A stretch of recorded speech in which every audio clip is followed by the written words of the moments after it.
Bulking, what is not to love? You get to eat an abundance of food, you get to make tons of progress within the gym, and you get to see your physique improve and change as the weeks progress. However, there is one downside, and the biggest question that I get in regards to bulking when it comes to the negatives of it is how to go about doing it on a budget. Because as good as bulking is, it is not always as nice on the wallet. So in today's video, I want to break down exactly how to go about bulking on a budget. Because myself, back in the day when I had a little bit less resources than I do now, as a student, as a teenager, we just don't have the money to buy certain foods in the supermarket. So we have to work around it. And I was spending $50, and I'm not even kidding, I was eating 2,500 calories per day, and I was spending no more than $50 in the supermarket to make that happen. So how did I go about doing that? So today I want to break down the best foods that you should be including if you are planning to bulk on a budget. But before we jump into that, I want to give a quick shout out to the sponsor of today's video, which is Cuts.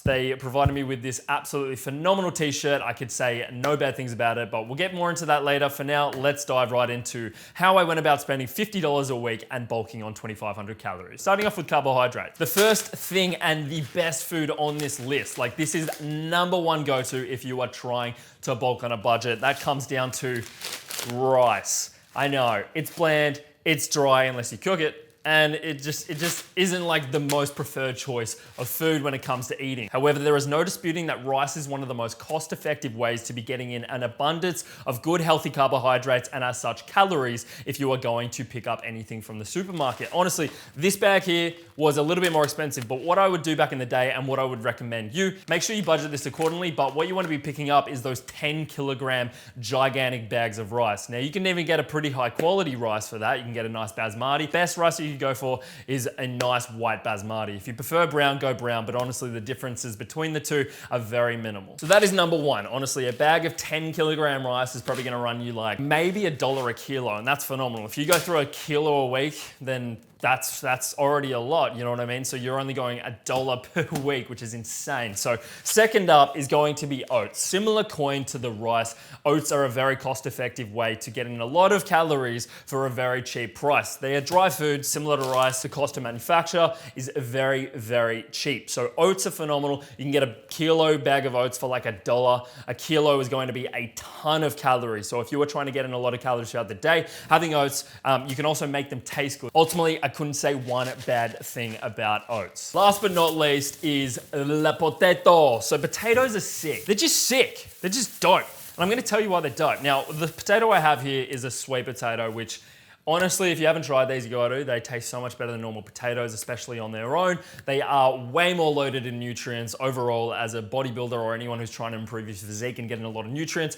these are the way to go. However, if you are trying to bulk, you're not really regarding the nutritional content of things as much as you would if you could spend a little bit more dollars. The regular potatoes are the way to go because you can get them vastly cheaper. You can get them way more in bulk. You can buy a bag, you can buy a 4-kilo bag, which is about 8 pounds. You can buy an 8-pound bag of potatoes for like $5 or something like that. If you can get through 8 pounds of potatoes, then you're a menace. You're a menace to society, and I feel bad. You're probably gonna turn into a potato. That is carbs done. Now, before we jump into proteins, which is one of the most important parts of building muscle mass, that is the pivotal point of building muscle mass. I know you're still all thinking about this shirt and how well it fits and how good it looks and how nice the cuts are. So before we jump into proteins, I wanna give a quick shout out to the sponsor of today's video. Let's face the facts here, folks. Every guy needs a new and crisp black and white t-shirt in the wardrobe that not only looks amazing, but also feels phenomenal, and you are gonna get that from Cuts. I know you've had the experience of heading to the store, picking up a t-shirt, wearing it a couple times, giving it a couple washes, and from that point on, it is completely unwearable. And even when you could wear it, it just didn't fit or feel nearly as well as it could. However, Cuts have gone out and they have solved that issue. With a minimalistic design, no loud logos or branding, you won't need to make a statement with Cuts because the clothes will speak for themselves. It's not only their phenomenal t-shirts, but they also have the hoodies to suit. This lightweight sweatshirt is stretchy when you need it, but it also retains its fit and shape over time. Buttery soft in all the right places. I'm not playing around when I say this is gonna change the game for you in all professional and casual settings. Get 15% off today by heading to the link in my description description and using code Fraser15. It is time to ditch the fast fashion shirts and try cuts. You will not be disappointed. All right, back to the video. Thank you very much, Fraser. So on to proteins. Now, when it comes to protein, in terms of buying in bulk and keeping it budget friendly, the best thing that you could go for is none other than the chicken breast. It's unfortunate, but it's very, very true. So we've got rice, we've got chicken. It's the complete staple of a bodybuilder's diet. Not only is it the staple in terms of like nutrition, it's very low in fat in terms of the chicken breast, the rice is very, very healthy, but it's also super duper cheap. It's super duper affordable. So chicken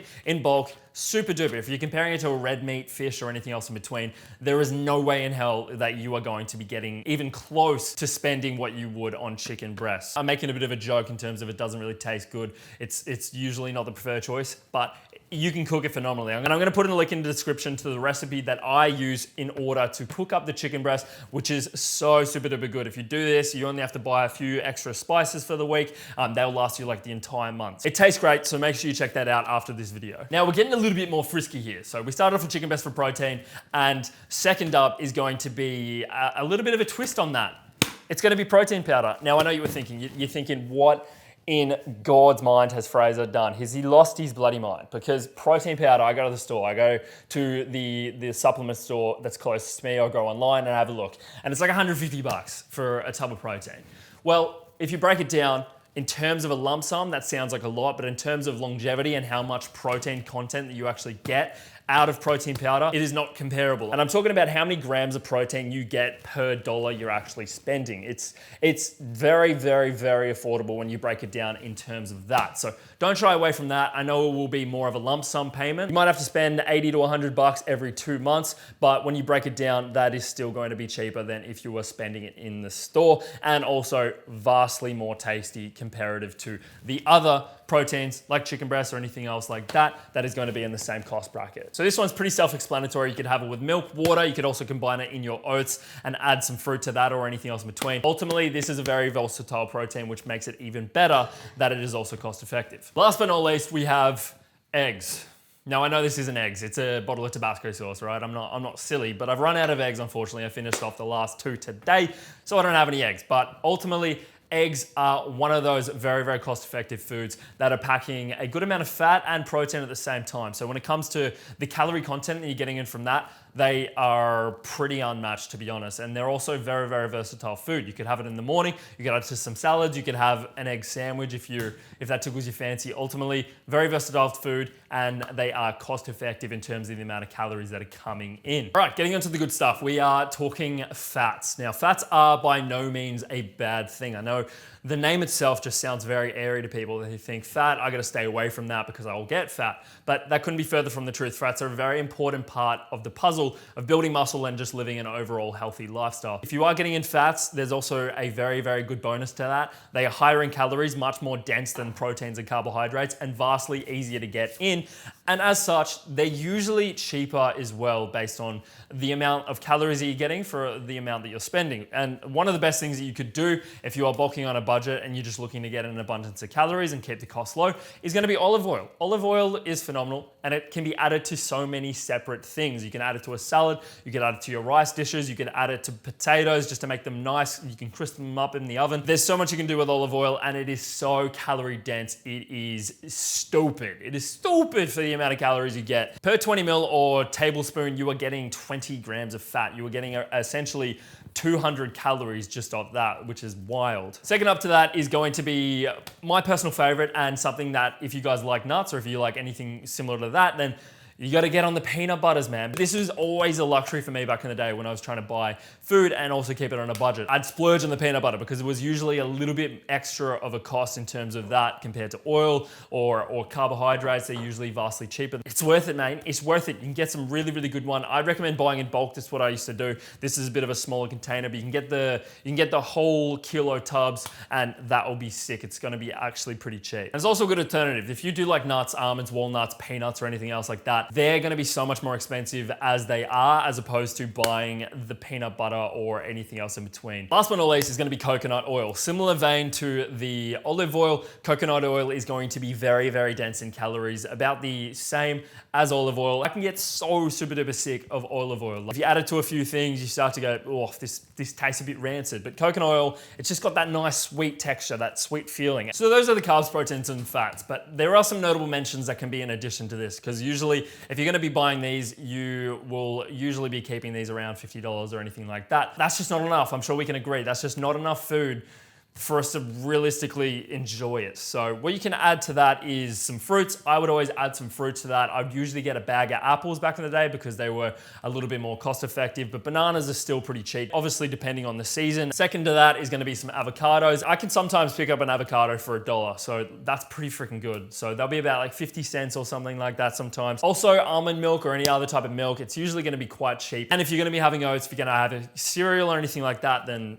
like you're gonna have to have some milk with that. No one likes cereal with water. I can't tell you how many times I've poured a bowl of cereal, put some protein powder in it, and then just realized I had no almond milk. It was one of the worst days of my life. It's probably happened at least 34 times. I just go with it. I just say, screw it, I'm having it. And lastly is things like condiments. This is salt, pepper, hot sauce, soy sauce, all those things that are gonna last a long time. So in terms of budgeting, you gotta understand that you might be buying something for 3 months, you might be buying something for 6 months, you might be buying something for the week, you might be buying something for 2 weeks, and you gotta kind of think about that as a whole. So like obviously, if you put a budget together, it might be 50, 60, 70, 80, it might be $100. Whatever your budget is, whatever you're able to spend, then just know there are very, very good options out there to go for, and it can be done. Like I literally spent $50. The one thing that I hated about budgeting though, was that you'd usually have to sacrifice the nutritional components. So buying nice vegetables, buying an abundance of fruits, you'd usually have to settle for things like broccoli, like just a ton of broccoli. That's pretty much it.